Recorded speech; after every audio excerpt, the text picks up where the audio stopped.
What's up, STS Nation, and welcome to another episode of Surviving the Survivor, the podcast that promises to bring you the very best guests in all of true crime.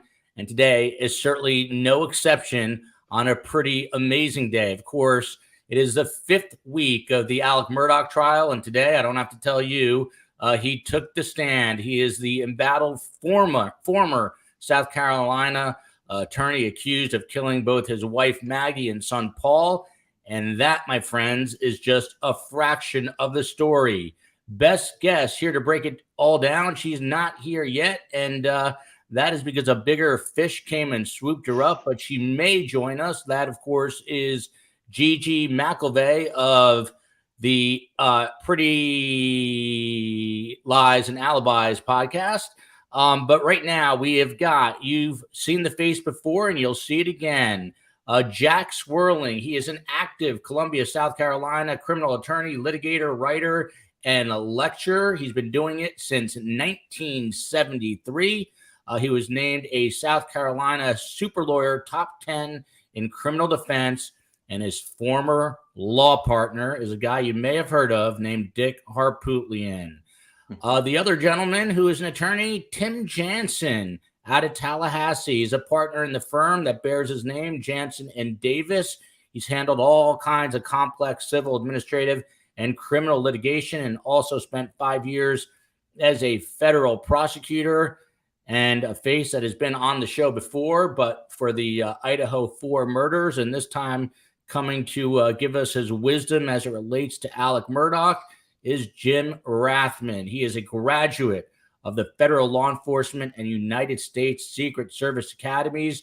He traveled the world protecting President Barack Obama and family, Vice President Joe Biden and family, as well as Republican presidential candidate Mitt Romney. The list goes on. He went to LSU, where he played football as a safety. He also worked as a detective in the Livingston Parish, Louisiana Sheriff's Office. And as I said, is not a bad football player at all. Jim, you are the veteran of the group here. So let's start with you. All right. Were you surprised that Alec Murdoch took the stand today? I am very surprised. I'm surprised because typically that cross-examination that's going to come from the prosecutor's office is going to be pretty severe. And, I would imagine their whole entire goal is to get him to commit perjury on stand and get the inconsistencies and poke holes in his statements.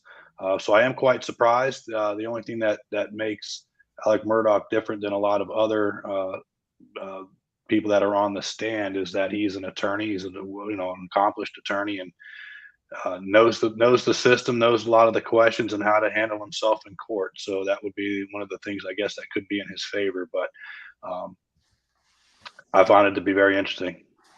We're going to get back to Jim because Jim is a professional observer of human behavior, and I want to get his take on what he thought of Alec's behavior on the stand. But first, Jack Swerling.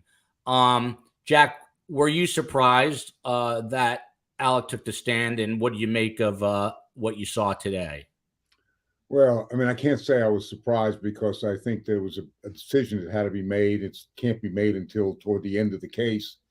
But right now, the defense has not put up any other explanation for a sound explanation for the timeline and the fact that he was at the kennel, the fact that he misrepresented certain times, that he was different places. So the only person that could really clear that up was Alex Murdaugh. Now, as you said, he is a lawyer, and he should be the classic witness that you would want on the witness stand. He has no prior record, but there's an awful lot to go after with him on cross-examination, and I think they'll start picking him apart tomorrow. Today, I thought that the cross-examination about the financial crimes really doesn't go anywhere because the financial crimes, in my opinion, the state says it really deflects from he was trying to deflect from the fact that he had all these financial issues and the death, the murder of his wife and son.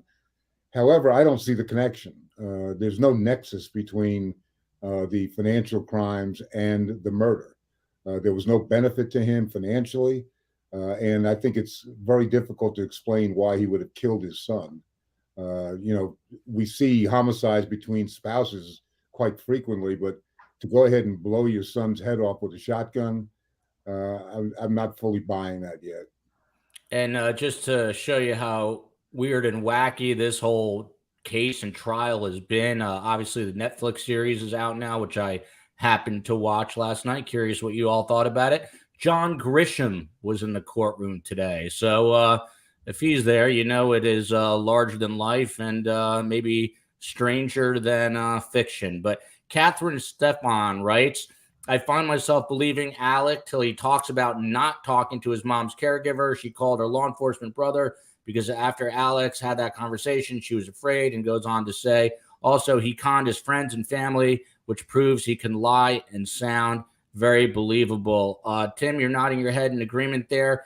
Tim, one of the other things I noticed from Alec today, no real short answers. They weren't yes and no's. They were answers he wanted to give and sounds like he was prepared to give. I think he was rehearsed. I think as a lawyer, he's trained not to get pigeoned on cross into a yes or no answer. That's what the prosecutor wants to do. He was able to. I think Waters let him, like I said, if you're fishing, if you don't keep that line tight, that fish is going to get away. He took advantage of it every time he could to throw in an answer. I think this case Alec is really smart. I think he planned everything. I think he controlled a lot of things.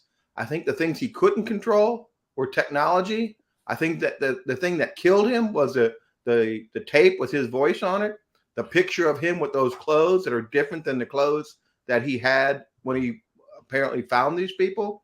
I think he can't get around that. And so they had to have him come in and admit it. Now, the financials, I don't think is that important at this point, except I hope and I think that the prosecution's showing you sat down in front of people, you lied to them, you convinced them, even while you all your drug problem, you convinced them for your benefit. You did it time after time after time. Exactly what you're doing to this jury today. You got a problem, you're lying to them, you're trying to convince them, you lie when you need to, you've lied to everybody in your life, and you're lying to this jury. Izzy Marielle writes, this surviving survivor, you might want to change your thumbnail, which is actually a smiling Alex, to a photo of Alec in the middle of a dumpster fire. Jim, I would be a horrible juror because I guess I'm easily persuaded. And when he was talking today, some of those tears did appear to be real. I feel like he goes in and out of character, if you will, at times. But it seemed like some of that emotion was real. And that would have me wondering, how on earth do you do this? And then people jump down my throat and say this guy's a cold, calculated, pathological liar. How did you read him on the stand today? I mean, for a living, you had to look out past the rope line and make sure no one was going to come and attack President Barack Obama. So what were you seeing? Yeah, you bring up some good points there with that. And one of the things I observed, I do think some of the tears were real. I think he probably does miss, his family members, or, if he's did actually commit this crime, there's probably a lot of guilt surrounding the way he feels about it, because I don't think he expected to be in this situation. I think with his power that he had, with over law enforcement, his connections in the community, and the fact that his family had, power in there for so many years, that I think he thought he could get away with this and talked his way around it with his alibis, and it kind of bit him. So I do think some of the tears are real, but some of the things that I observed today, I do think he has an opioid problem. I think that was kind of evident with him on the stand today. He looked a little shaky. So I do think he did suffer from that. But at the same time, he's a trained attorney, and he knows how to talk. And, all the times that the questions were asked to him, he repeats the question before giving the answers to make sure that he has the prosecutor's question right. So I think that just comes from being a trained trial attorney and knowing how it works, and trying to answer his questions and not get tripped up. But I still don't think he made a lot of believers there, just my opinion. But I don't think he has a lot of believers in there. By the way, that Netflix documentary, I watched that and I walked away. Maybe hate is a strong word, but I really had a strong dislike for the Murdaugh family after watching that. So it's interesting. And of course, when you're producing a documentary, you can create a narrative to some extent, but the video and a lot of the actions that you see in that documentary sort of speak for themselves. But look at this. J. Thomas Reset, a friend of the show, in all caps, I was wrong. I admit it.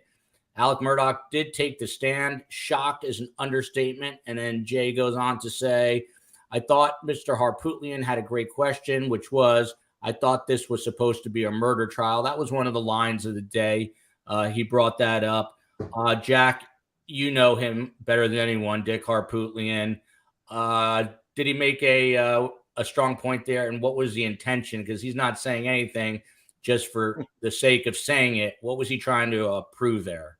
I mean, Dick is very calculating, and he is very sharp of mind, sharp of tongue, and he does throw out things like that. I've known him for 57 years, and a lot of the things he says still make me laugh. But, I think what he's pointing out is that all this financial crime stuff that they're putting in there really is meaningless as far as the motive in the crime. And I'd have to agree with him. It does prove he's a liar. It does prove he's a thief, but it doesn't prove that he's a murderer. And it is not a motive to go ahead and murder his wife and his son when there was no benefit to that. Now, there may be something else going on. And obviously, if he did it, there was another reason. There has to be a reason for it. But I don't think it's the financial crimes.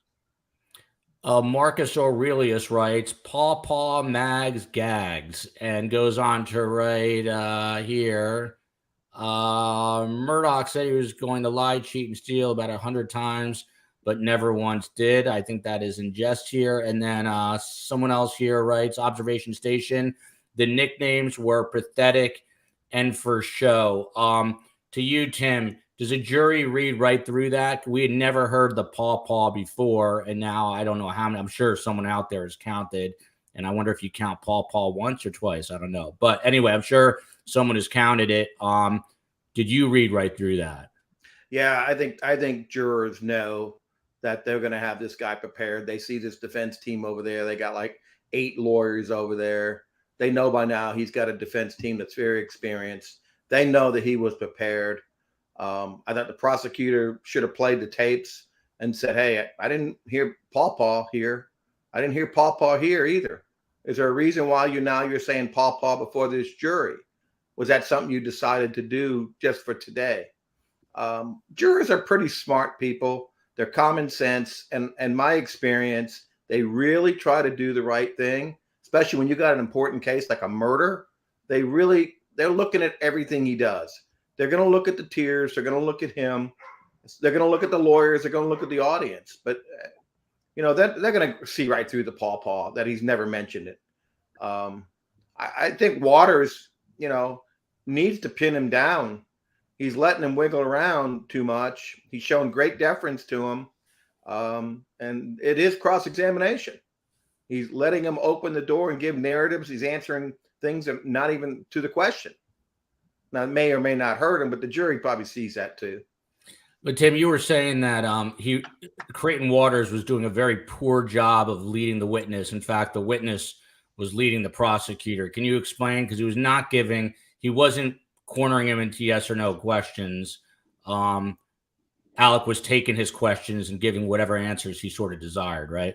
Yeah, it was like a boxing match, and he'd throw it in, and he'd jab, and he'd turn and twist, and then he wouldn't really answer the question. And then Waters, he didn't say, okay, I'm just going to ask you yes or no. You just tell me yes or no. Isn't it true this? Isn't it true that? He never really got him going, because if you can get him saying yes, yes, yes, then you could throw in a question and he might say yes to, but he never controlled him. And the part of the benefit of cross-examination, you can lead the witness. But I find that prosecutors usually aren't very good on cross, and that's because they don't normally do a lot of it, because a lot of defendants don't testify. They're better at direct, having a little organized thing, punching in a piece of evidence. And sometimes defense lawyers are not very good on direct because they do mostly cross-examination. But I didn't think he had any control over Murdoch today at all. And Jack, the state had to be prepared for the fact that Alec could take the stand. Can you pull back that proverbial curtain? People who are not attorneys here, how would the state prepare to cross Alec Murdoch? Because again, today was mostly the financial crimes.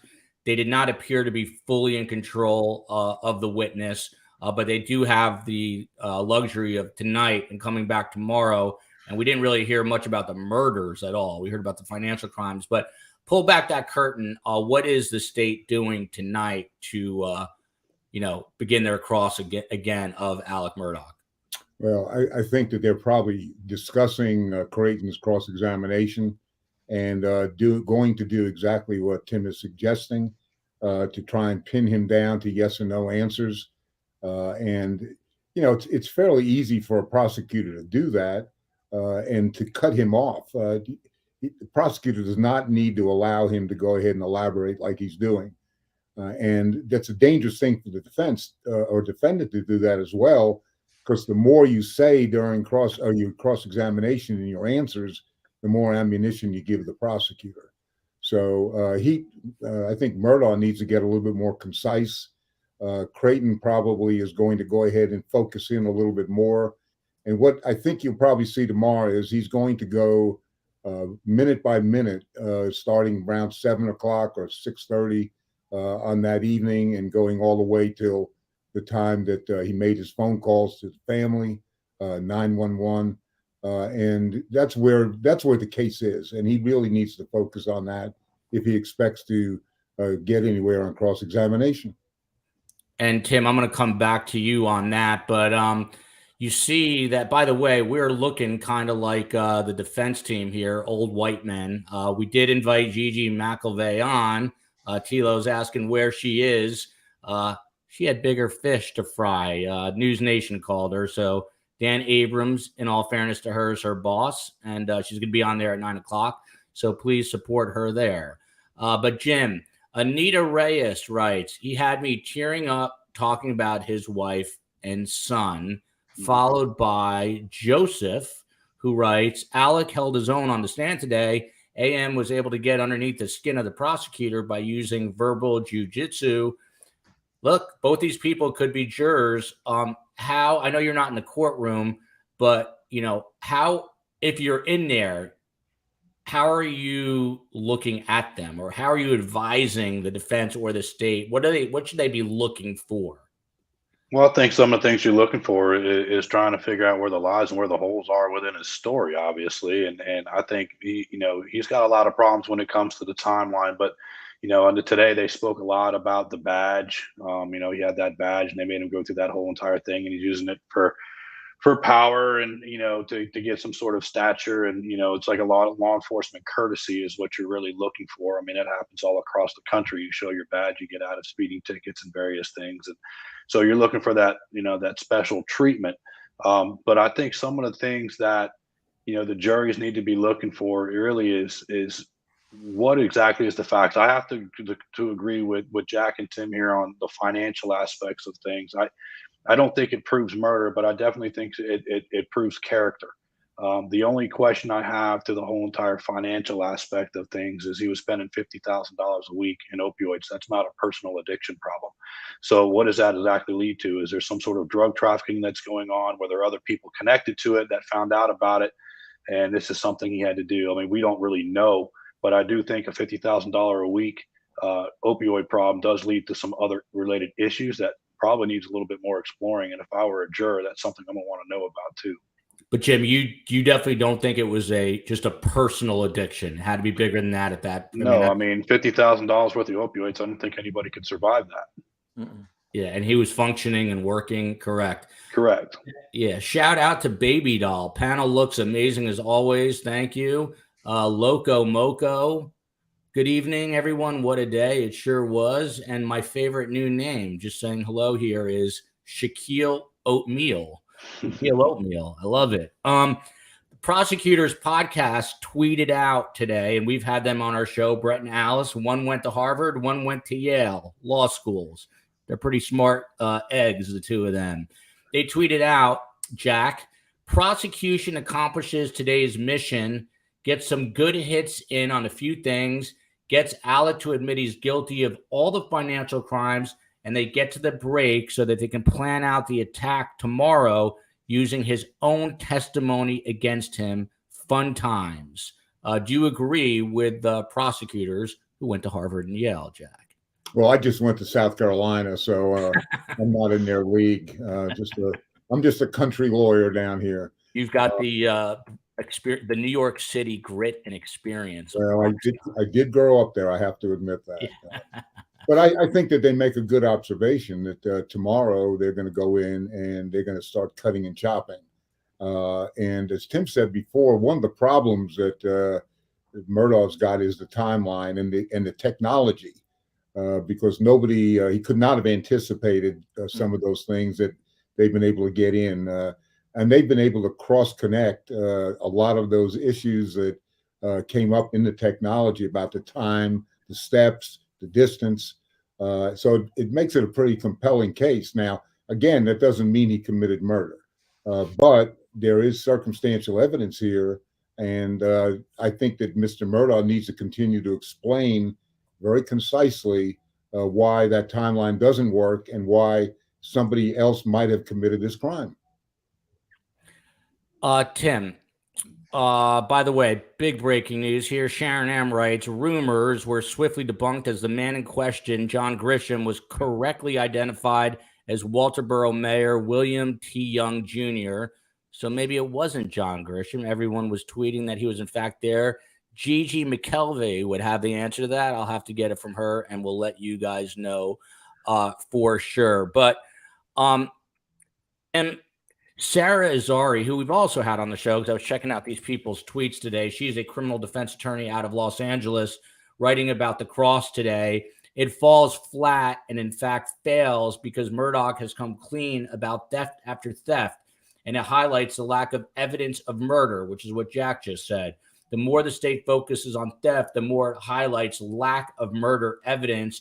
Do they have to totally change their approach tomorrow and just start hammering him about the night of the murders? Where were you? Your voice is heard. Is that your voice? Are they going to ask him, by the way, is that your voice on the tape? I mean, they've got to ask him that, right?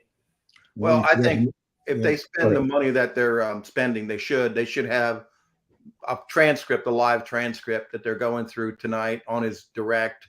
Someone's trying to find loopholes or anything he said is not correct. They should move on to where their strength is. They've already showed he's admitted that he's a thief and a liar and stole from these poor people that were injured. Now they got to get to the meat of the potato. And they should ask him, you lied to all these people. You came on this testimony and you said to your friends, to everybody, you weren't at the kennel.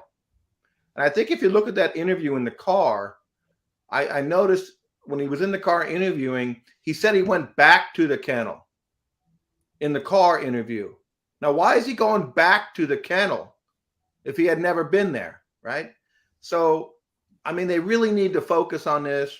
They want to get over it as quickly as possible. The prosecutor should hone in on that, everything, and say, okay, you lied about that. Where's the shirt? You have an answer for everything. You have an answer for all this and that. Where's that shirt? Where are those shoes? And you're the only one that was there. Clearly, you were at the crime scene, and you say you got blood on your fingertips. Why didn't anybody observe blood on your fingertips in the interviews? What's he going to say to that? I hid my fingertips? That's an interesting point. And Tim, you and I, for full disclosure, were texting during the day. At one point, I think you said that Creighton's got to work to kind of get him a little upset on the stand to show people that he's got this other side. Do you still believe he's got to do that? And how would he do that? By this line of questioning? We always tell our clients, don't lose your composure, especially if it's a violent crime. Whatever you do, don't lose your composure. And if you lose it, the juror's going to see that other side. And then they're going to say, well, in the courtroom, if he loses his composure, what do you think he did at the kennels? So he does need to get under his skin. He's too comfortable on cross-examination. I've never seen a murder defendant that comfortable on cross-examination, ever. By the way, shameless plug right now, please hit that like button. And if you have not subscribed, please subscribe. Even Jack Swerling has subscribed. So if he's doing it, you should definitely do it. Look at this. Shaquille Oatmeal, LSU Tigers. Maybe it's the real Shaq who is tuning in. I hope so. Yeah, I hope so too. Linda T though writes, Jim, I am so torn, guys. I wish I knew for sure, but I have doubt. You know, it's interesting. STS Nation could be the jury. Any one of us here, and I feel like there's a lot of this sort of sentiment. Jim, to you, these were family weapons that were used. His voice is heard on tape that's been corroborated by so many witnesses at this point. And family weapons were used. If you were the state, if you're Creighton Waters in this case, are you asking that question? And what are you doing to try to get under his skin? Well, absolutely. So what I think, I think today the prosecutor's office was using a lot of setting the stage for what's going to come tomorrow. I firmly believe that you ask the right questions, you're reading the body language, you're getting back his feet, his answers, how he's answering questions, and you're kind of pulling him into where you want him. And then tomorrow you hit him with the facts that you really need to hit him with. Now, I can tell you from law enforcement experience, I've yet to really work a crime where somebody went to someone's house knowing where their firearms were at, grabbed those firearms and used them against the family. That's highly unlikely. Usually if you go and you know that there's already firearms behind that house or in that residence, you come armed yourself. So that to me doesn't make a whole lot of sense. So if I was the prosecutor, I'm going to start hitting on that. You have the ammo that matches that was found on the property that was also used for the crime. So obviously it goes with, the weapons being family weapons. So clearly they grabbed the ammo that's there. But I think that poses a big problem for Alec. In addition to that, you have that Snapchat video, which he admits now that he was there. He's a lawyer. He's an officer of the court. He's respected. He's supposed to be able to tell the truth and always tell the truth. And lying causes more problems. So he's already admitting to all types of obstruction and perjury and various smaller crimes. But still, it throws off the investigation. Why are you doing that? You're talking about your wife and kid here that's been murdered. So to me, that doesn't make a whole lot of sense. And I'm going to hammer down on that until he gets annoyed and, cracks on the stand, because I think that's exactly where you need him. Simcha here writes, I gave up true crime for Lent, but today altered to 2 podcasts. This being one, hard addiction to break. Don't worry, Simcha. It's not as hard as breaking an opioid addiction. We heard Alec talking about his headaches and vomiting and other things that are associated with it. Jack, I heard someone on television commentary say that Alec is selling his story, not telling his story. Do you agree with that assessment from what you saw today, with more to come tomorrow? Well, I mean, I think that there's some truth to that. He is trying to, first of all, the nicknames that he's applying to everybody that he used during the course of his life, really never came out in any of the interviews. I thought that was a good point made by Waters.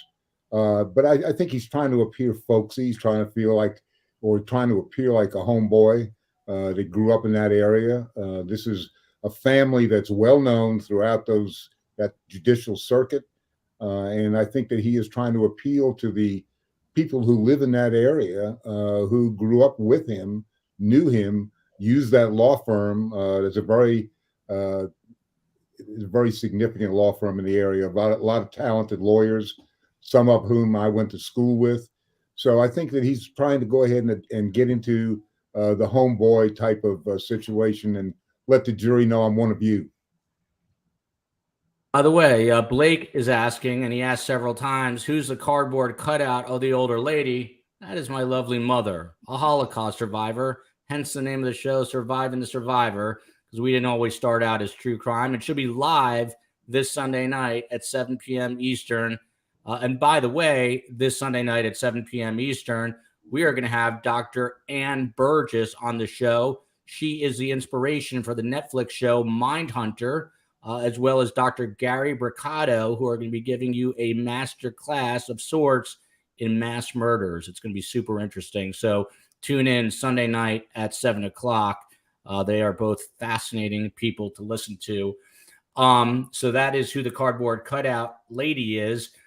Tim, to you, this was another tweet. Creighton Waters needs to ask Alec Murdoch, did he feel guilt, remorse, shame when he was stealing money and lying? Did he feel guilt, remorse, shame anytime after? Ask him what guilt, shame, remorse feels like, because Alec Murdoch does not feel that. Good idea to go after kind of characterizing these emotions and then saying, hey, you don't exhibit any of these. You're a psycho. I think it's a good question because there's no good answer. Is he says no, or if he says yes, when did you feel it? Oh, I can't remember. He says that a lot. I can't remember. I think he's foolish. I think he's playing to the jury. He didn't want to admit that he's a wealthy man, even though he's making $1 million a year. $1 million a year is a wealthy guy. I mean, that's probably in the 0.01% of the nation. He wouldn't admit to the jury that he was a wealthy lifestyle. So he is playing to the jury. I haven't seen the jury's makeup, and I think that's why he's saying the paw. He's trying to play to the jury. I see he's looking at the jury when he's talking, which is he's properly prepared to look at the jury. But yeah, I think he's trying to play down. And I think you need to ask him, tell us, when did you feel this person, these girls that had a conservatorship and had all this money and you stole it from them? Did you ever feel remorse? Have you ever paid them back? The housemaid whose son you saw testify in the courtroom, he's living in a trailer, he got no money. Did you feel any remorse to him? Have you ever written him a letter or said an IO, anything? Do you feel that? Can you see? And please explain if you have remorse. If you don't, why don't you have remorse? That's not a rehearsed answer. And I'm sure that I doubt that Putin has told him what to say to that. Good point. Roger here for you, Jack, writes, Murdoch has a for sure appeal win from putting this financial stuff in his murder matter. Do you agree with that? Well, my position is, and I've always felt this way, that the financials do not prove motive. So I think it's a red herring. And, I think that if Waters intends to go ahead and make any headway, he needs to get into the time period between 7 and 10 o'clock. And there's plenty to go after there. So I do think that right now they're pursuing an area that just doesn't matter. Interesting. And I think that's going to all change tomorrow when we all said, I think they're going to hit home on this murder. Gemma Gitta writes, he used the phrase, Jim, I'm going to throw this one to you. I know for a fact numerous times during his testimony, which seemed like an odd statement to use, especially with all of the confirmed lies. That phrase was very off-putting. Again, you really, by nature of what you did and still do, not only do you study behavior, but you're listening very closely when you're in an interview room. Bad choice of words for him, being that he is basically a pathological liar and has been transparent about being as such. Yeah, I mean, he's using absolutes. So, he's using absolutes and it's a known fact for him, then he needs to be consistent with that all the way through. But it's, what's interesting is when you're watching somebody, you're listening to somebody in their interview and they're using absolutes, and then all of a sudden they can't recall something that should be very simple and they're stumbling. You're wondering why do you know so much about one thing and then you know nothing about this? It just shows the inconsistencies, and you got to start figuring out where why is he doing this, where the lies really lie within that. But I mean, I do recall hearing that a lot today. I know for a fact, and he did mention that quite a bit. So if he's going to use those absolutes, he needs to be consistent all the way through going forward. Lace Girl 130 here writes, crying for himself. A lot of people thought that, followed by the most important comment so far. Love Jim from Gia. Who doesn't love Jim? Thank you, Gia. And then we go to Loco Moco. You can hear him blowing his nose to make it drip. So again, it's so interesting to me how everyone has a take on this behavior, and you can bet that the jurors in that jury box are watching all of this. I got a text that I saved from the great Tim Jansen because I thought this was interesting, and I'm going to present it now and have Tim explain it. Cross-examination, he texted to me, is like fishing. If you don't keep the line tight, the fish will get away. He's on cross and should be leading the witness. He's not keeping the line tight. Elaborate, Tim. Yeah, he has to have a game plan. He has to know his points he's going to make, and he needs to keep this witness, especially a smart witness like him. Yes or no is always one of the controlling devices. He should ask the judge, Judge, I ask you to admonish the witness. He's not answering the question. I asked him a yes or no question. Please have him respond to the question. He's going on tangents. And I think this judge will do that. I think this judge is waiting for an objection because he's a no-nonsense judge. He's experienced. He knows what he's doing on the witness stand. And I can't, for some reason, Waters is letting him, and maybe because he thinks the more he talks, he's going to catch him in a lie. But at this point, where you're getting to the meat, you got to start, get him in there, get him upset, get him mad, get him angry, and have him have to make some admissions so he feels the heat. His face will get red. He's really light complected. And I know I had a client like this. He was so light complected with red hair that when he got animated, he got so red, he just looked like a liar that we almost put makeup on him before because just getting animated, he got so red because of his complexion. And I think AM will have the same problem, but he's not feeling heat. So, Tim, let me ask you, let me put you on the spot. You're Creighton Waters. How do you come out of the box tomorrow? What's the first question to him? I think we go to the timeline. I go right to where he admitted for the first time to anybody that he was at the kennels. Let's go back when you were interviewing with these police officers. You denied it that you were at the kennels. You were interviewed multiple times. You talked to family members, loved ones. You denied it again. You kept denying that you were at the kennels. Why did you deny? Why are you now admitting it? Are you only admitting it because all the witnesses and your best friend said that's you? Is that the only reason you're admitting it? And, I would say, isn't it true the only reason you're admitting it? Because the evidence shows you're lying about this investigation. And what if he starts hemming and hawing? Do you say, I just asked you a yes or no question? Oh, I've done that many times. I'm at a simple question. You're a lawyer. You know what yes means and you know what no means. Isn't it true that you lied and the only time you came up here and said this is today? Isn't it true you were lying? Yes or no? No answer. Your lawyer can explain it for you on redirect. Yes or no? You lied. And Jack, if I am correct, this is the first time he admits being there, right? And he had many opportunities to tell the truth, but chose to do it on the stand today, basically because he was forced into it. So to Tim's point, if you are Creighton Waters, are you hammering that home? Why is this the first time? You had other opportunities. Why not, till you took the stand? Is that how you go after him? Oh, I think so. Question is, will he ask him, does he admit that that's his voice on the tape? He has to admit that. I mean, if he doesn't admit that, then he has no credibility whatsoever. So that's a good question to ask him. The other thing is, I think that the defense or somebody needs to ask him, why should the jury believe you now when you lied for the last couple of years?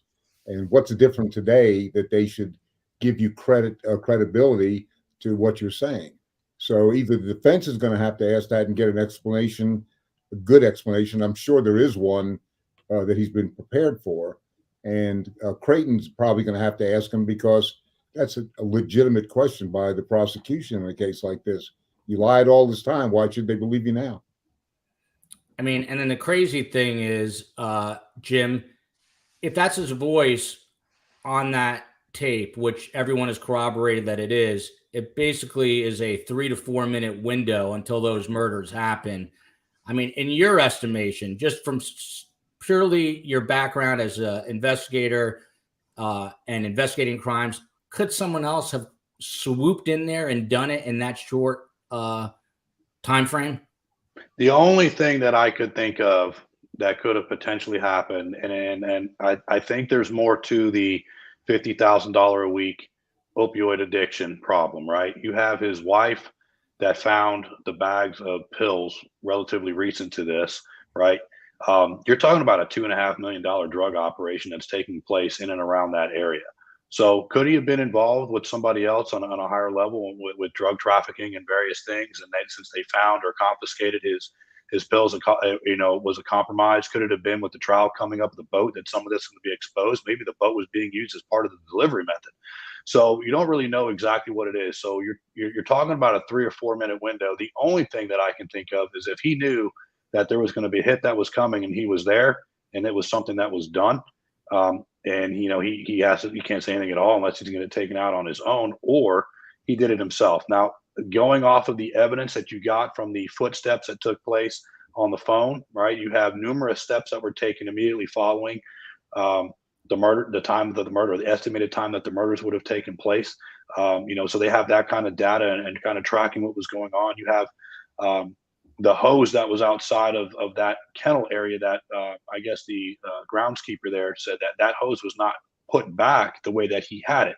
So whoever used that to hose themselves off. Whatever clothes he was wearing prior to that, I don't believe has ever been recovered.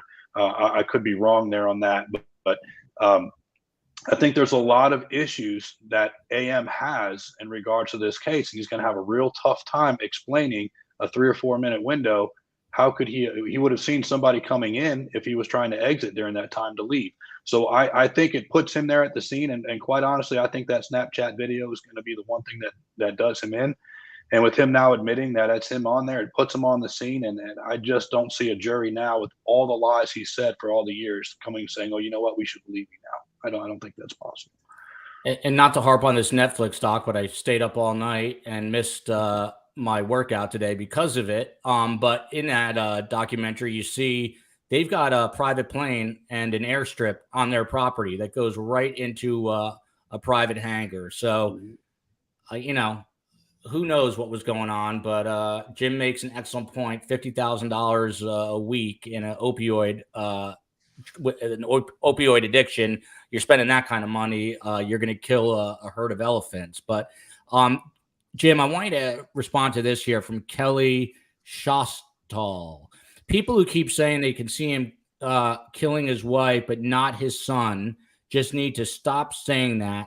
Look at Chris Watts. So, Jim, if in fact he did this, it's a horrific. I mean, I have a son. I have 2 daughters. It's something I can't comprehend, as I'm sure you, if you have children, feel the same way. What is it that we need to know about people who can commit these crimes that we can't wrap our heads around? I mean, they're just different sort of mental makeup. What would you say to the audience for those who cannot figure out how this could happen? Well, you got to think, look at whatever pressure he was under at that time, whatever was over his head. If there was a drug, kingpin that he was involved with, and you never know what those exterior pressures would do. Was he on drugs himself? Was he having an out of mind experience at that particular moment? But if he's willing to kill his wife and his son's ready to cost him an awful lot of money with the whole boat aspect of things and the payouts and all that was going to take place, that very well could have been what set him over the edge. It seems like money was a big issue. I mean, he was working hard to steal it. Why wouldn't he work hard to protect it? So that could potentially give some sort of motive for him. I don't really know. I mean, a thought of killing my family member is nothing that ever crosses my mind. And I'm sure for the majority of the people, it never crosses your minds either. But you can't predict crazy. And somebody that's, going to such great lengths to cover up whatever it is that they've been doing. I mean, lying to investigators about your wife and son being killed. Clearly not thinking clearly. Sociopaths, in my opinion. You can't predict crazy. Remember that. Linda T writes, Jack, I would be too. His testimony today was convincing to many that he is not guilty of murder. And then over to this comment, Jack, you Sinlig. My take is that the drill down on financial crimes is to open the jury's eyes to Alec Murdoch's skill in manipulation and social engineering to engender trust. Creighton Waters is saying, jurors beware. So is he building the case here on behalf of the state to then trap Alec and say, look, you did all this. You're a dishonorable human being, and it's not that far off to say that you're a murderer too, and this is why. Well, I mean, I think that's a legitimate line of questioning that Waters is pursuing. I just think that it's time to move on and not stay on the financial crimes. You made your point. He's a liar. He's a thief. And you can bring that together during your closing argument that the jury should not believe him. But I still don't see the nexus between that and the murder. So I still have to stand on what I've said before. I would like also to answer the lady that said something about stop talking about husbands and wives killing each other. The fact of the matter, as a defense lawyer over the years, and I'm sure Tim has had the same experience, I've had several cases that I've had to defend where husbands and wives killed each other. The reason is because it's crimes of passion generally. The heat of the moment. There's a fine line between hate and love. The difference is with a son, in all the years I've been practicing, I've never had a case where someone deliberately killed their son with a shotgun. I've seen cases like that with child abuse, and I'm not saying that doesn't happen, but imagine standing there in front of your son with a shotgun and shooting him in the chest and in the head. I just, that really troubles me that that's a possibility. So there's no indication that Murdaugh acted crazy before. He would have had to been crazy that night to do that. Mm-hmm. And Jim, you can have, I'm asking you, can you have a psychotic break if you're a heavily addicted opioid addict? Of course you could. You definitely could. And I agree with what Jack just said there. Most of the crimes of killing a spouse absolutely comes from passion. So I don't disagree with that statement whatsoever. But there's a different motive here. And I understand that, we're saying that, where's the link between the finances and the murders? And that is for the most part true, what he was stealing from the law firm and various things. But again, I'm going to go back to the financials that comes to a $2.5 million drug operation. That's going to lead to other problems. And I'm going to keep harping on that because that does create some sort of motive. Now, let's just say Paul was stealing from the stash and selling it on his own. And now Daddy had to owe that money to somebody else. That could present a motive. So there's numerous ways you can go about it. And that's just how my law enforcement mind's going to think. And I'm going to think of what are the other ways and the avenues that this could go. And that's one of those. There is something to do with a $50,000 a week opioid problem. That's going to tie into this one way or another, whether it was Paul, whether it was that the wife had knowledge of this. There's some sort of knowledge somewhere involving this drug operation. And I think that needs to, and I think there's other people out there now that even know about it that aren't saying anything. Maybe past lovers, very close friends, but I think that ties into this somewhere. So if he was high on drugs that particular night and found out Paul, was taking his stash and it's costing him a ton of money, it could have set him over the edge. Jim, this comment is for you as well from Sharon M. I believe Alec is not guilty. My theory is someone came to hurt Paul. Maggie was there and she was murdered too. Alec is a money thief, but that does not make him a murderer. I don't want to get political, so I'll leave out the last part of that. But Jim, I mean, is this a plausible theory? Again, to me, the timeline is just too narrow. And the fact, I mean, these things are very subtle to Jack and Tim, but I mean, the fact that he's using family weapons, there's no way there's going to be a cartel hit where the cartel guys come in and are using someone else's weapons. But right. Jim, is this at all plausible what Sharon is setting up here in this comment? It's possible, but I think given the timeline, you're talking about a 3 to 4 minute window. And like you're saying, drug cartels are going to come with their own weapons. Nobody shows up at a house that has known firearms behind it without being armed themselves. So I think it only leaves it to one person. And I do believe AM is the one who used those weapons. And, one of those weapons is still missing today. By the way, Baby Doll, excellent point. May we never forget Mallory Beach 4 years ago today. Wow, I didn't know it was today, but she was very beautiful, very smart. And the last video of her, she's smiling and laughing with her boyfriend. A tragedy for sure. Tim, to you, getting back to the beginning, it seems like 3 lifetimes ago of testimony today. Murdoch was sworn in, I think, around 10:40 in the morning. He actually took the stand at 10:45. The Judge Newman, warns him that he can be examined or cross-examined on any relevant issue in this case. Because Dick Harpootlian was trying to get the financial stuff omitted. That was overruled. Alec Murdoch responds to the judge, "No, sir. I don't need to talk to them," meaning his defense team, anymore. "I'm going to testify. I want to testify." To which Dick Harpootlian tries to joke here, saying he indicates he doesn't need to talk to me. It hurts my feelings, but we don't need a break. Was he a little too eager, Tim, in your opinion, to take the stand today? Well, it's clear that it's the client made the decision, maybe over the objection of Harpootlian, but he clearly made that decision. I think another fact, and I don't mean to jump back, but remember, the sister said that it was AM that asked Maggie to come that night. It wasn't like she was planned to be there. He asked her to come, purposely to come to the house that night. So all these coincidences with time, you have to put into perspective. We recently did have a case where the father did shoot the son. It was domestic at the house. The son made some comments, or the father, I think, kicked his dog, and the father pulled out a gun and shot him right in the mouth. And then went to trial saying self-defense. He had no qualms about shooting his son. He didn't testify very well on the stand, and he was convicted. So, but you can have a fact where it's not normal that a son is shot by a parent. That's not normal. Definitely not. Jim, back to you here from M_Christine. Alec Murdoch has too many far-reaching connections and has way too much dirt. I think it's a show put on from both sides. If he doesn't get off for this, he'll have some other way out. He's got hidden money. There's been a lot of speculation, and I've been following this really closely since the beginning of the trial, not for the duration of the Alec Murdoch saga.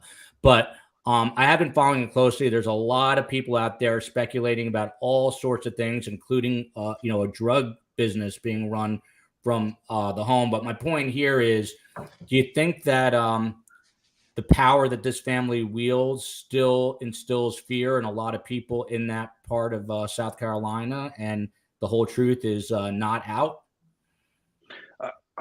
I think it's possible. Clearly, a lot of people feared him, AM himself. So clearly, there's something that's going on there. And as far as he's gotten hidden money, I would agree. I think he's got some cash hidden, buried somewhere. I know there's plenty of people that do that and bury their cash somewhere in a hidden location in a safe underground, and they go back and can retrieve it when they need it. But I don't think that's too far off. I think he knows a lot about the dirt that goes on in that area, and people know a lot of dirt on him too. So that's all great points. Jack, back to the testimony from earlier today.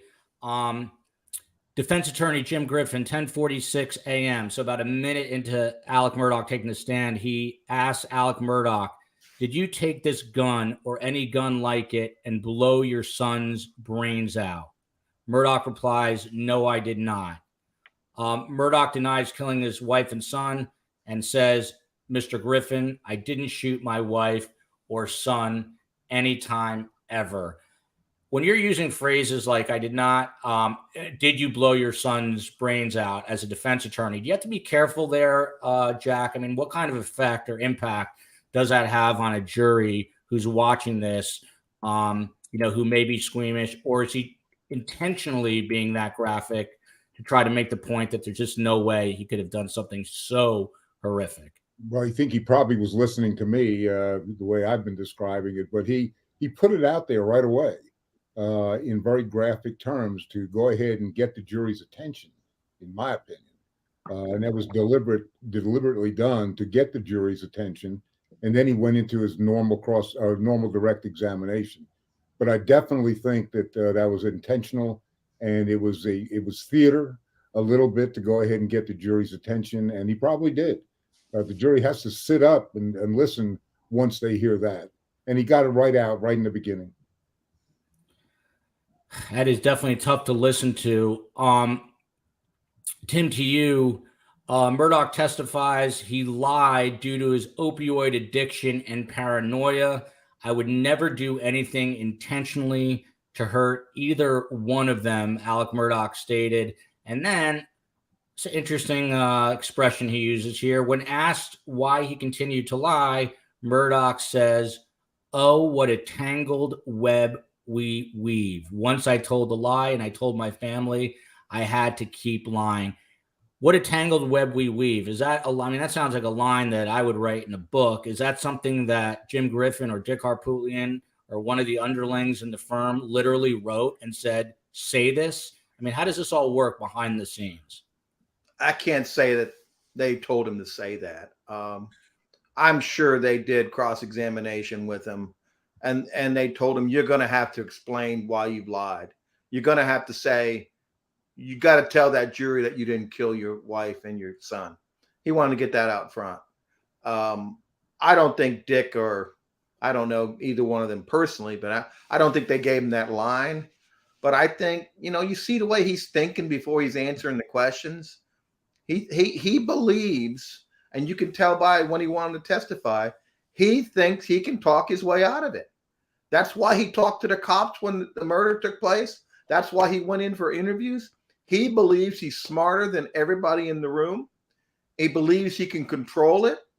And it's the same reason he showed up at the hospital with his badge hanging out. He believed he could go down there and fix it. And he was smart enough that he could save Paw from this boating accident. And it wasn't no mistake that that badge was hanging out and that he was talking to witnesses. He's much more clever than we think. I think he didn't have a quick answer, so he just said that, hoping that Waters would move on to another question. He's cunning. Yep. Tracy Hood writes, Jim, this one's for you. No tears or snot for the victims of your financial crimes, Alec. Question. Interesting. It's tough to be a thorough liar and a snake. Was he off his game in the sense, I saw these comments a lot today that showed a lot of remorse, sadness about the family, but very little for the victims of these crimes. In preparation, Jim, should they have made him a little more empathetic to those who he actually took the money from, some who are just hard working class people? Well, they could have, but I don't think he truly has any remorse for the people he stole money from. It seems that that's been what he's been doing for so many years. But really, he's on trial for murder. So I don't know why he's going to show a whole lot of remorse right now for the financial crimes of it. He feels bad for what happened to Maggie and Paul. At least I think he does now anyway, with how far it's gotten. But as far as the financial crimes, I don't think he really cares whatsoever about any of that. And so how will the jury take to that? That's a good question. It could come off very negatively for him, and it's almost like it's too scripted or too acted out. I want to make a point on one other thing, and I know I actually I saw this myself today and had a friend named Tony that ended up seeing the same thing, and one of your chat members here just wrote about it. But did anybody pick on him saying that I would never intentionally hurt Maggie or Paul? And I thought that was a very interesting choice of words, that he wouldn't do it intentionally, but unintentionally could be something. So I found that to be very interesting. Just thought I would mention that. I did see that and heard that today as well. So yeah, not really part of the question there, but it's interesting. Very subtle too, right? And maybe that's like in the subconscious, like a little slip up. Yeah, a little slip up. I was having a schizoid freak out on my opioids. I didn't mean to kill him. It wasn't intentional. Mm-hmm. I still love them. I have no doubt this is my own personal opinion, that he did love his wife and children. But, financial pressures, other pressures that we might not be aware of can certainly make people snap. Jack, this is kind of a dumb question, but you're sitting in South Carolina and you've been there for many years. Have you pondered why the rest of the world is so intrigued with this case? Are you able to pinpoint it? Obviously, for South Carolinians, this is, the only talk. People are discussing it ad nauseum. But why do you think it's drawn in literally a worldwide audience? We've got people on this chat right now from Australia and other countries. What is it? I think my family's asked me the same question. So I have. Yeah, I feel like family now. So yeah. Well, you are okay. We're kinship. There's kinship there. The fact of the matter is that I think a lot of people look at this as a classic situation, Southern novel. It's a Grisham novel, who has written about crimes in the South. Somebody I thought quoted it was like a Gothic novel. But you're talking about a county in South Carolina or a judicial circuit where one family is so powerful and has been so powerful in that circuit. You're talking about incredible amounts of money. You're talking about a law firm that made incredible amounts of money, one of the top in the state, and you're talking about an individual and individuals who had privilege. So it really is something that I think appeals to everybody, and they want to know what really happened in this case.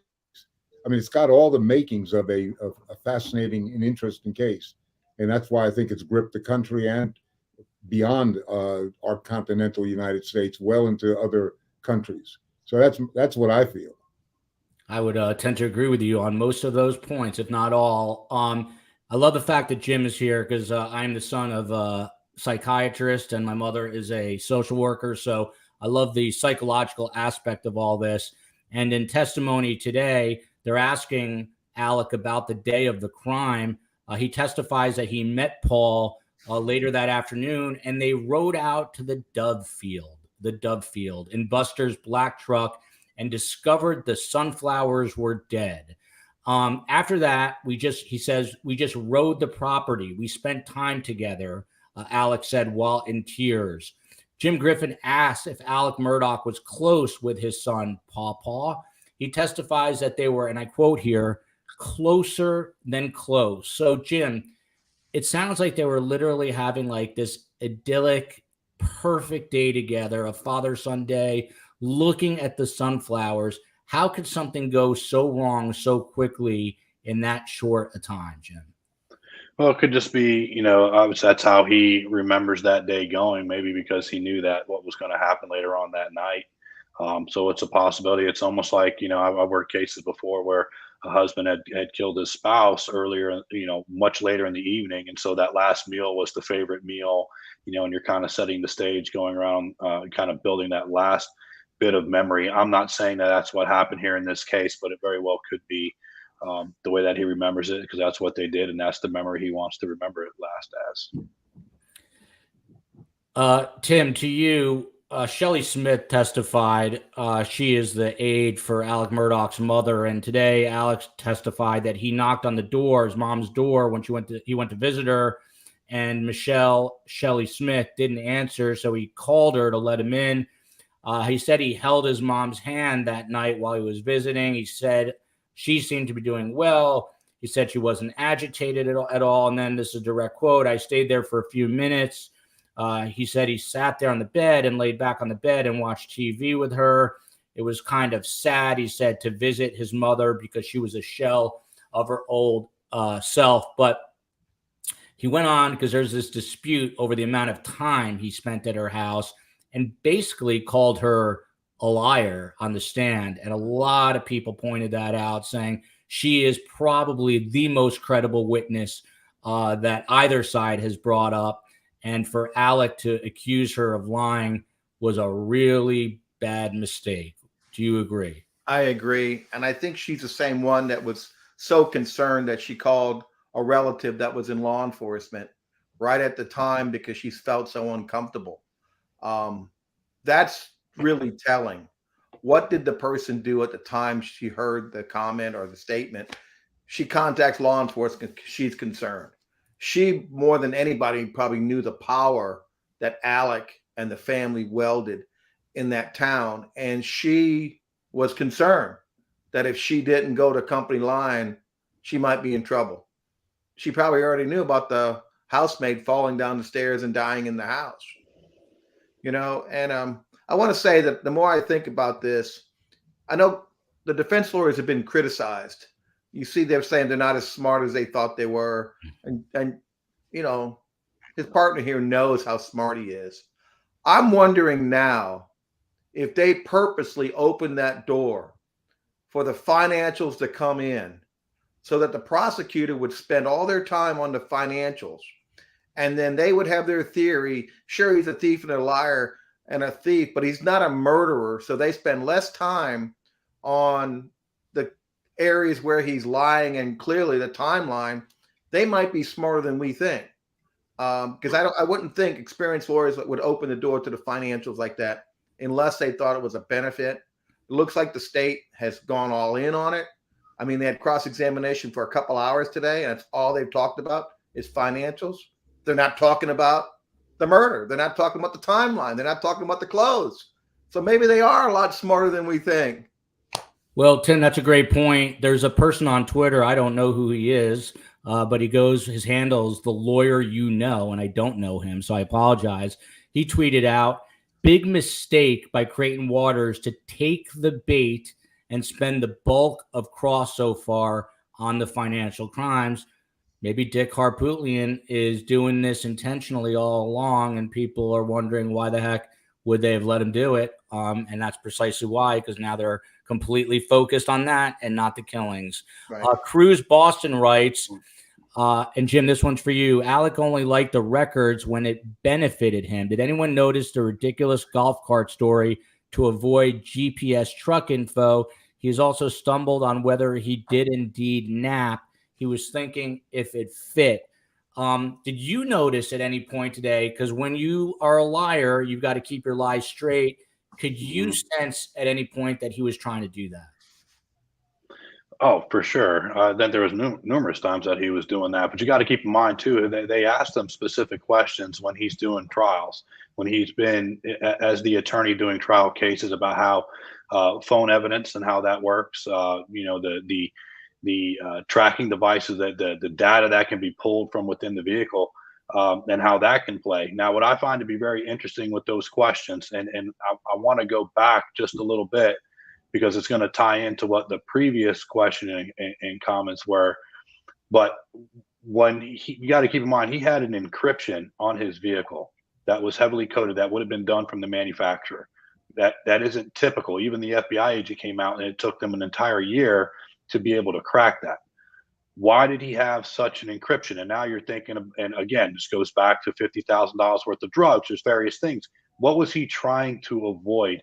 What was he trying to throw off anybody trying to come back? If he has the knowledge from doing trials previously, then he knows how that evidence is collected. Very easy to pay somebody at a manufacturer a couple $1,000s to go ahead and create this encryption device within the vehicle. So if that data ever gets pulled, so there's a reason why. That's not how it comes factory setting. That is something that was done purposefully. So I think that ties in, and I would agree. I think there's a lot of things that he's trying to think of, and the more lies you tell, the harder it is to keep covering your tracks, and it just keeps spiraling, and it keeps going, and you got to remember every single thing that you said, because now it's all on record. Now I think he lost complete control of it, and I think he's got to take a pause.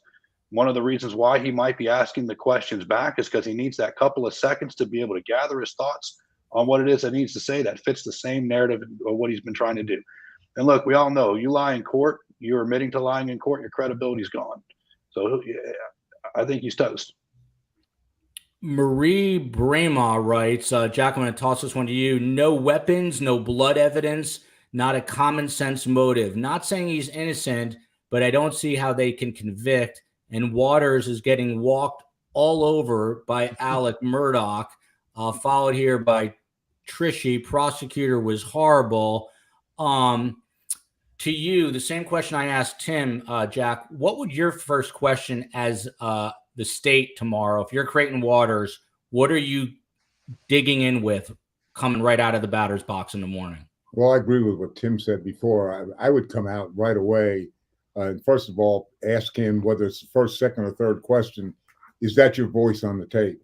And then I'd get right into the timeline and I'd pick it apart. I mean, they've got plenty of evidence about minute by minute about what was going on and what they have it supported by technology as well. So it's not even a question of witnesses, it's a question of technology, which can't really be disputed. Nobody's been able to dispute the timeline there. So that's what I would come out with, and I'd stay on the timeline for a considerable period of time to try and shake him. Got to shake the guy. Go ahead, Jim. Yeah, and the one thing I want to say too, I I think the reason the prosecutors set the stage today, going over so much time with financials, is to lock him in on certain things. So when they come tomorrow, how that's going to tie in. I don't think the prosecutors, I get it. They may not be that great on cross-examination, but they're not fools and they know exactly what they're doing. And I think they're setting the stage for tomorrow. And I think tomorrow, I think Alec's going to have AM's going to have a rude awakening with some of the questions that are going to be coming his way. Because I think it was all done just like we do in investigations when we bring in, a suspect that needed to be questioned on a murder. We're going to go ahead and we're going to break you down, whether we have to build a rapport with you. We're going to ask a bunch of questions to see how your body language is, what your responses are. We want to know. I'm going to ask you questions that I know you are going to tell me the truth about. So that way, when I ask you questions, you're going to lie. I know how to expose it even more and more. And I think that's exactly what's going on here. And I think tomorrow people are going to be surprised by it. I love listening to guys like Jim. They know how. I have Phil Waters on every Friday, investigated 400 homicides. He knows how to crack people. And so does Jim Rathman. Jim Rathman does it on the football field too. KC Boston, thank you so much. Thumbs up the video, STS Nation. Please do that. It gets the algorithm chugging. And also please hit that subscribe button. Tim, I had a super simple question for you, and it just went in one ear and out the other. So what I want to do is pivot to these 911 calls, and my question will come back to me. Jim, back to you here. Murdoch says when testifying today, he isn't sure what he did, but he knows he jumped out of his car and then ran back to his car to call 911. He says he was going back and forth between Paul and Maggie checking for pulses, and says, and I quote here, Paul was so bad. My boy was laying face down and his head was the way his head was. I could see his brain laying on the sidewalk. I didn't know what to do. And then addresses this. People don't know, but when you call 911, it is recording from the time you call. So he is saying here at one point, and was asked to explain what that was all about. He's asked about when he says here on the 911 call, he says the phone didn't pick up the beginning of what he was saying. It just picked up at here. What did you make of that 911 call? Because I've said it before, it sounded like there was a lot of drama, a lot of histrionics, didn't sound extremely authentic. And then when the deputy showed up, he kind of jumps out of character and says, hey, how you doing? And then goes back into character. Right. So we've heard of that. You've got some excited utterances going on there. But to answer the first part and then the 911 call, look, you're talking about technology. Did it pick up at that particular moment? Did it not? I don't really know. Most 911s are going to pick up, and the moment it rings, it's going to actually record the ringing, as that's when it's automatically triggers to go. So, but I really don't know the specifics of that. One of the questions that I have with this is that if he actually jumped out of his vehicle, ran up to both the bodies, was close enough to check pulses, I really don't know. Did they collect his shoes to see if there's blood on the bottom of his shoes? Shoes are gone. They never found the shoes. Imagine that. My question is, as a parent, if you saw your child or your wife shotgun, you're going to go down there. You're going to grab them. You're going to do all you can. Mm-hmm. You're not going to not touch them. You're not thinking about a crime scene. You're thinking about saving their lives. Absolutely. You're going to go down there. You're going to be frantic. You're going to have blood all over you. Mm-hmm. There's no way you would see a loved one like that and you would not have blood on you. It's impossible. I just don't buy that. 100% agree with you. And the whole thing with the fingertips today was just very, very odd. Christine, prosecutors playing right into Alec Murdoch's hands. He looked like a bully, and Alec looks like a naughty school who admits to all his shenanigans, theft, but can never actually murder someone, especially his family. Is it okay, Tim, for a prosecutor to look like a bully? Well, you have to do it as kindly as you can. And I say that because you have to be firm. And you have to at least try to be fair, like you're doing your job, but you have to show some discretion. But you also have to know and let the jury know, hey, I'm speaking for the victims in this case. I'm speaking for the citizens of South Carolina. I'm asking tough questions. We have 2 dead people. We believe the evidence show he committed the crime. So if I was ever harsh with him, I felt I had to on behalf of Maggie and Paul and the citizens of South Carolina. Jack, you can tell Jack is smart because he's always just sitting back and listening with those scales of justice over his shoulder. So you know he is intent and he is listening closely. And again, the question I had for Jack just evaded me. But Jack, tomorrow, once again, how important is it on a Friday or not to just end the week on a high note, knowing that closings could be coming soon? And speaking of closings, I mean, are we still a few days away, or people say there's got to be another witness after Alec takes a stand? But is there, in news, we dump news on a Friday night and it gets buried, right? It's called the Friday night news dump. So is there a fear in a trial of having him on the stand tomorrow and basically outing him if the state is able to do that, and then it gets buried over the weekend, or no? Well, I think that most defense lawyers that I know, if they're going to put their defendant up on the stand, are going to have something that they're going to come back with after that witness testifies. They never make, I would never make the witness or the defendant the last witness in the case. I'd be hammering with something else and closing with something else. And I believe that's what you're going to see. Now, the question is, are you going to see it tomorrow? And for the defense, if they can end with a witness that's a very powerful witness with a very powerful story to tell, then I think that would benefit them. I don't think they want to end before the end of the day with Alex and then have the jury over the weekend considering everything. I think that I would suspect that if it went on all day tomorrow, the judge might want to bring the jury in on a Saturday morning. We've held court here on Saturdays many, many times in my career. So I don't think the judge is going to let the cross-examination go over the weekend. And so when he's finished, I do believe the defense is going to offer another witness that will be a very strong witness.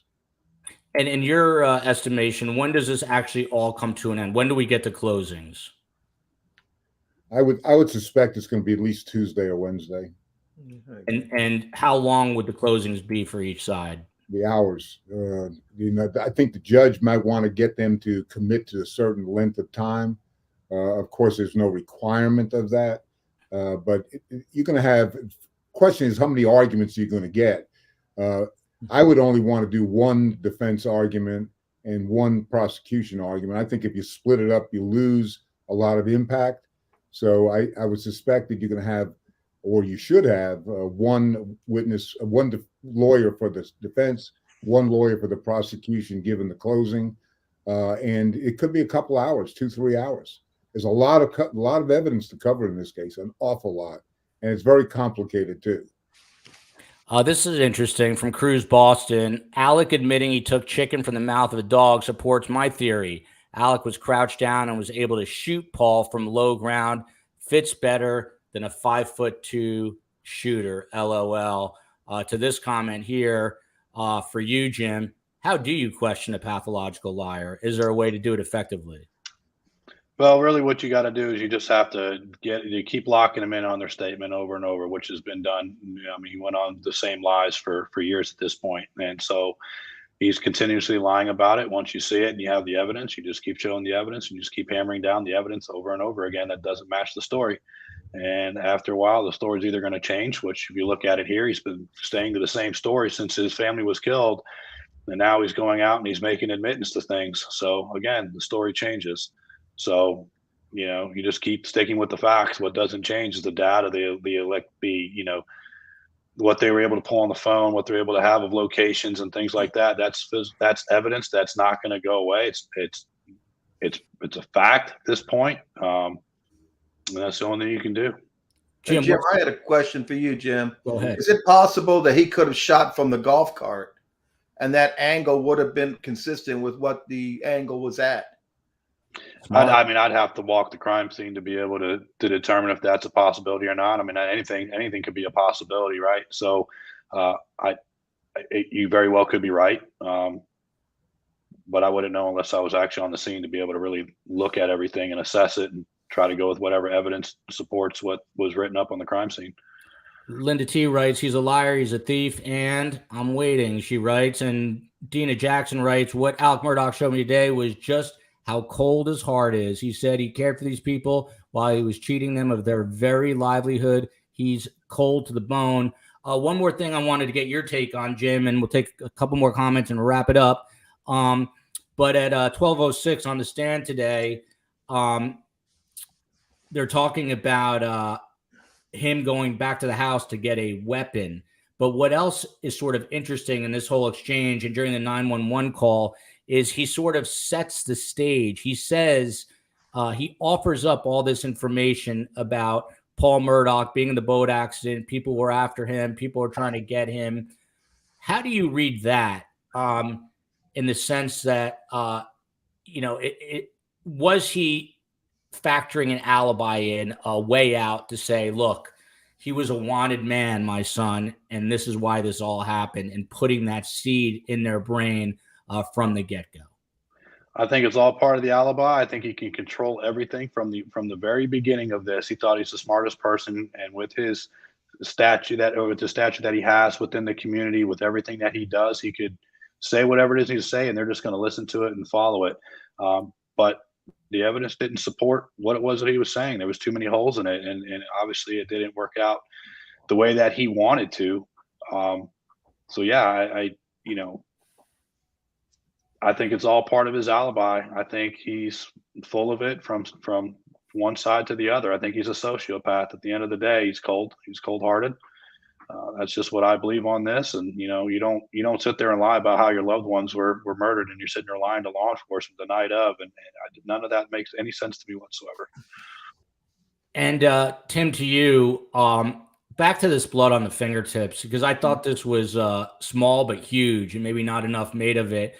Jim Griffin asked Alec if he got blood on him the night of the murders. Murdoch says he got blood on his fingertips after he checked their bodies, and then goes on to say it was so much blood. Something there is just not adding up. So again, from the state's perspective, do they have to go back there tomorrow and drill down on that a little more?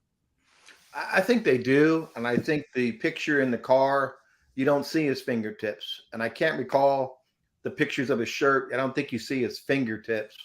So they should ask him, okay, how did your fingertips get blood on them?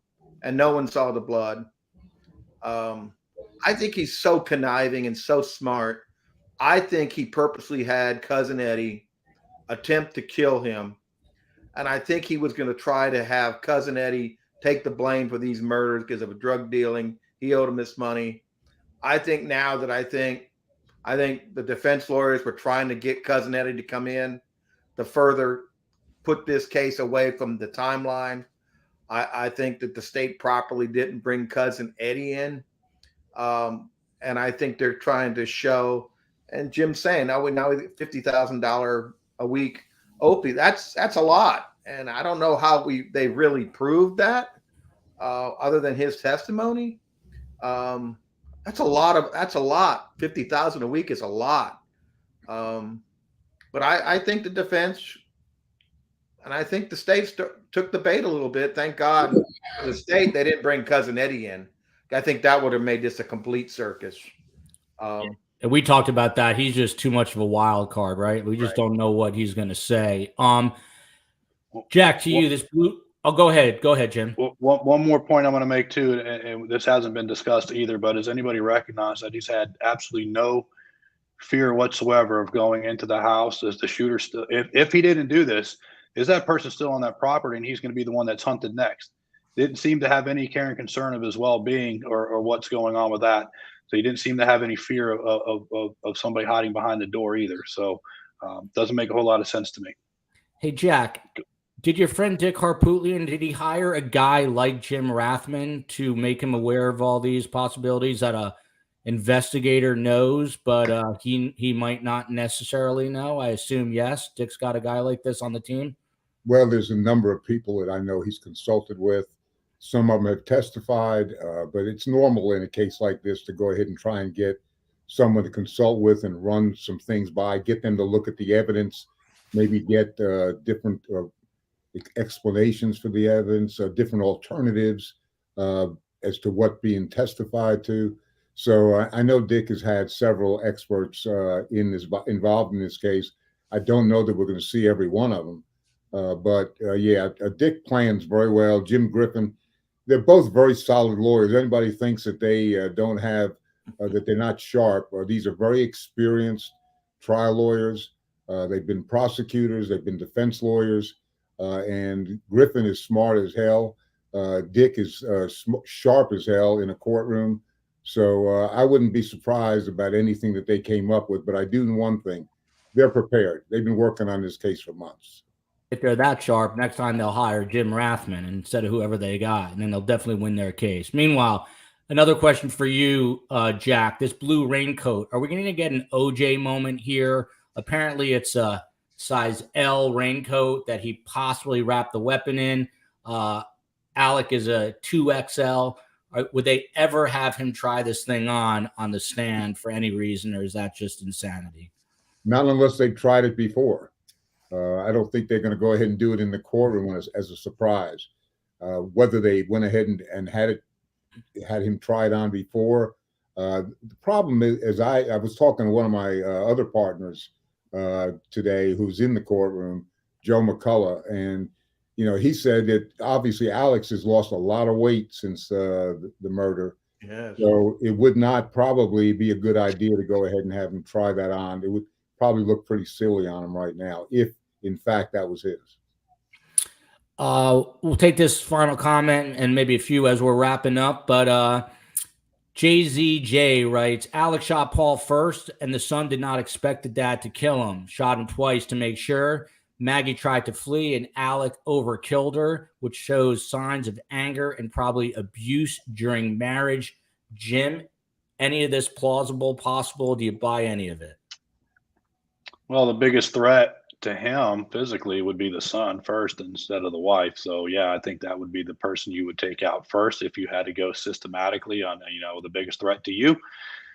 It is possible, but I don't know. I need to really look at all the crime scenes and the photos to really be able to determine more and really be able to dissect what's in that. But anything's possible. M. Christine, Shaq is my immediate neighbor, not Shaq, not Shaquille O'Neal, but the real Shaq here in semi-rural Georgia. M. Christine, he better be watching Surviving the Survivor. You guys have seen his face before, and you will see it again. He is famed Tallahassee defense attorney R. Timothy Jansen. He's a partner in the law firm that bears his name, Jansen and Davis. He's handled all kinds of complex cases, including criminal litigation, and spent 5 years as a federal prosecutor. We are in the final stages of this trial, Tim. What would you like to see the state do tomorrow to embolden their efforts to get this guy convicted if, in fact, he committed these crimes? I think they need to use the videos, have him look at them, have him describe the clothes. Okay, at this time you had this shirt on, these pants on, and these shoes. Okay, when did you change? Where did you change? Why did you change? And what did you do with those clothing? You never left the property. We know you were there. Where did it go? You need to focus and just lock him in. And I would cross him for another 3 hours, and I would go slowly because he's trying to speed it up. You can tell his answers. He's trying to do the full, I had that rehearsed line he kept saying. He wanted to just gloss over everything. I would slow it down, get him uncomfortable, go line by line, evidence by evidence. So the jury's going to see it again. Let them listen to the tape. Isn't that your voice? Let them see it inside the car where he's giving the interviews. I would slowly make him do that, make him uncomfortable. During the trial, sometimes he was crying and stuff, but then all of a sudden he was perfectly good within 30 seconds. Yeah, I've noticed that he kind of goes in and out of these moods or characters in and out quickly. The man you're looking at in the sport coat with no tie and that white lovely signage behind him, he's a graduate of the Federal Law Enforcement and United States Secret Service Academies. Jim traveled the world protecting President Barack Obama and family, as well as Vice President Joe Biden and family, who is now the president. Jim graduated from LSU, where he played football, and he also holds a bachelor's degree in sociology and criminology and a master's degree in homeland security. He has done it all. He's an all-around badass. Courtney Robb writes, they've given a ton of evidence he's the murderer. The question is why? This is why. Family annihilators go to these lengths once their family serves no purpose for them. The evidence is there for me. Jim, that is the $64 million question. Why? We don't really know. Is it because he's a family annihilator? That is a term that we're hearing right now. What do you think? And how do you expect this to end? Do you think this is a hung jury, an acquittal, a conviction? What say you? Well, I think it's a great question. And I think, it's nailed on the head there. I think that's something that the prosecution's going to have to link as to what's the motive behind it. Hopefully they have one. I think that would, if they can link the motive, I think you're going to have a conviction with the jury. If you don't link that motive, I think it ends in a hung jury. Hey, Joe, I just realized that Jim and I worked the Joe Exotic case. We did it on the cats. Did you? We did. We worked it together. Yeah, we did. That was a few years ago. I'm sitting here thinking, I know that now. And yeah, good to see you, Tim. What were you doing on the case? Who were you representing, Tim? They were asking me about an overall view of the evidence and the federal case, how it was prosecuted, an analysis of it, and what they thought. And Jim was there giving the investigatory. And we gave a pretty good show. Was it on what was it, ID TV? Yeah, it was on Investigation Discovery. It was launched in September of 2020. It's called Joe Exotic: Tigers, Lies, and Cover Up. It was a great show. And yeah, I'm sitting here telling them, like, golly, that face, the name, I know it. And then and it came to me. So it's a full circle moment. Great seeing you again. Yeah, before we did True Crime, we had Carol Baskin on, and you know what? She said she did not. She did not murder her husband, and her husband just showed up in Costa Rica or something. So she was telling the truth. Well, I can dispute that. She said that in 2021. Okay, let's just call it what it is. Her husband went missing in 1997. Homeland Security wasn't created in 2003. Homeland Security's initial goal was to protect our airplanes, our ports, not to go look for a missing millionaire in Costa Rica. That's what the State Department's for. So nice try, Carol. Carol, happy to have you back on to debate Jim Rathman anytime. Anytime. And the man you are looking there with the scales of justice behind him that you're looking at is Jack B. Swerling, one of my favorites. He is an active Columbia, South Carolina. He wrote that, not me. He wants you to know that he's an active Columbia, South Carolina criminal attorney and litigator. He's one of the top 10 in the state and was in a partner in the law firm of Swerling, Harpootlian, and McCulloch. Notice that Jack's name came before Dick's name. Emma Mathis writes, I hope Creighton Waters asks about $50,000 on drugs a week. Alec Murdoch would be dead if that was the truth. Jack, are you expecting that question to come into play tomorrow as well? And what else are you looking for that some of us novices might not be looking at as we start to wind up this trial? Well, I agree. And I think Jim brought out the fact before. I mean, if he was on a $50,000 a week habit, that could kill a football team. I've never heard of a $50,000 a week habit, but I think you may hear that. But I think what you're going to really hear is they're going to pick apart the timeline minute by minute and go back over all those things that are technologically supported and to go ahead and really bring it to a head with him and get him pinned into a corner. The best cross-examiners in the country, in the world, do a surgical cross-examination.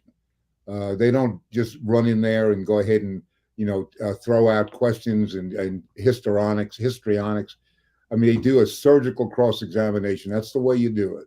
And, this is a case that really calls for surgical cross-examinations and bit by bit, step by step. And you get to a conclusion based on all the questions you've asked. and the conclusion would be inescapable. So I think that's what you're going to see. I also think what you're going to see is the defense is going to have to come back with a strong redirect, because obviously tomorrow is going to be the real meat of the case as far as the cross-examination is concerned. So I'm sorry, Dick and Jim are going to have to be prepared for a strong redirect examination to leave that jury as far as leaning toward the defendant, or at least some reasonable doubt in the case. And Jack, I know anything is possible, but is it possible that the cross does not finish tomorrow because they're so meticulous? As Tim said, they need to slow it down. Could the cross go into Saturday morning? It could. I mean, we've been in court Saturday mornings on many occasions, and the judge could keep them tomorrow night as well, late into the night. But it's not unheard of to have a Saturday morning session in South Carolina. And we will see. Meanwhile, the chants of Carm are coming in. That is my lovely, darling mother from Marie P. And then Jared Smith, Carm with the exclamation mark. For those interested in seeing her live, she will be live Sunday night at 7 p.m. And tomorrow we are doing our True Crime Phil with Phil Waters, Detective Phil Waters, who investigated 400 homicides. And he's being joined by former FBI agent Scott Duffy tomorrow. We're going to be talking some Alec Murdoch, as well as the latest with the murders in Moscow, Idaho. Until then, love you, America. Stick around, gentlemen.